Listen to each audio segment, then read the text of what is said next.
জমিন নড়াচড়া শুরু করে দিয়েছে। জমিন যখন নড়াচড়া শুরু করে দিল, এখন এই নড়াচড়া কেমনে বন্ধ করা যায়? আল্লাহ রব্বুল আলামিন তখন পাহাড় সৃষ্টি করলেন। পাহাড় যখন সৃষ্টি করলেন, জমিনের ভিতরে পাহাড়কে ঢুকাইয়া দিলেন। দেখা গেল পাহাড় জমিনের ভিতরে ঢুকানোর সাথে সাথে জমিনের নড়াচড়া বন্ধ হয়ে গেছে। ওই অবস্থা দেখে ফেরেশতারা আশ্চর্য হয়ে গেছে। প্রভু গো, এই পাহাড়ের যে ক্ষমতা, পাহাড়ের যে শক্তি, এটা দেখে আমরা আশ্চর্য হয়ে গেলাম। এ প্রভু, এই পাহাড় থেকে আরো শক্তিশালী কোন বস্তু আপনি সৃষ্টি করেছেন কিনা? এই পাহাড় থেকে আরো কোন শক্তিশালী বস্তু আছে কিনা আপনার সৃষ্টির মধ্যে? আল্লাহ বলেন, ওই পাহাড় থেকে আরো শক্তিশালী বস্তু আছে আমার সৃষ্টির মধ্যে। ফেরেশতারা বলেন, প্রভু গো, ওই পাহাড় থেকে আরো শক্তিশালী বস্তু কোনটা? আল্লাহ বলেন, ফেরেশতারা রে, ওই পাহাড় থেকে আরো শক্তিশালী বস্তু হইল লোহা।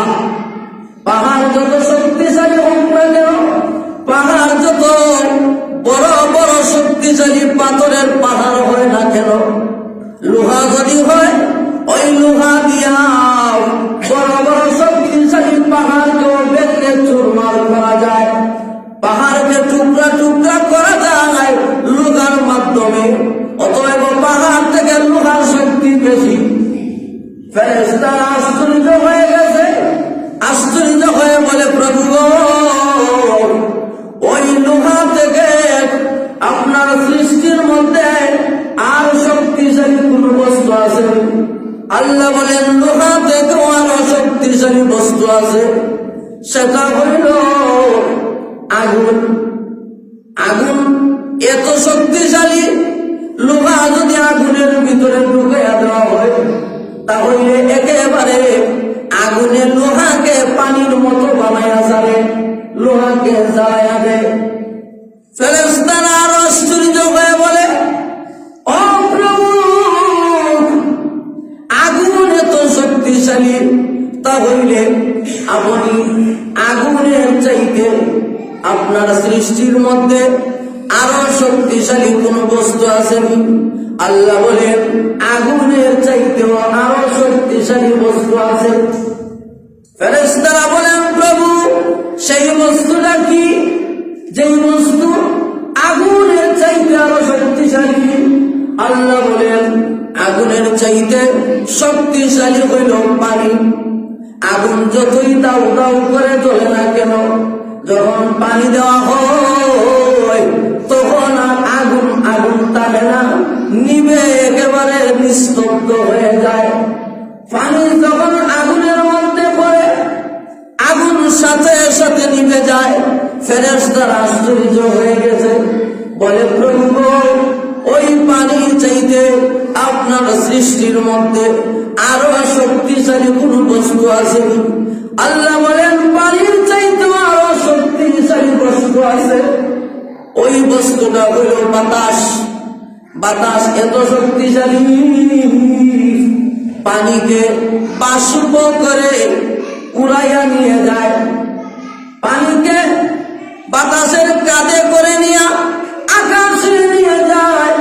পানি বাতাসের কাঁধে করে নিয়ে আকাশে ঘুরতে থাকে। অতএব পানি থেকে বাতাস হইল আরো বেশি শক্তিশালী। ফেরেশতারা আশ্চর্য হয়ে গেছে। আশ্চর্য হয়ে বলে, প্রভু গো, ওই বাতাসের চাইতে আপনার সৃষ্টির মধ্যে আরো কোন বস্তু শক্তিশালী আসেনি? আল্লাহ বলেন, বাতাসের চাইতে আরো অধিক শক্তিশালী হইল ওই বস্তু যেগুলা বনি আদমে গোপনীয় ভাবে দান করে। যে তার ডান হাতে দান করলে বাম হাতে বলতে পারে না কি দান করেছে। ওই গোপনীয় দান হইল বাতাসের চাইতে আরো বেশি শক্তিশালী।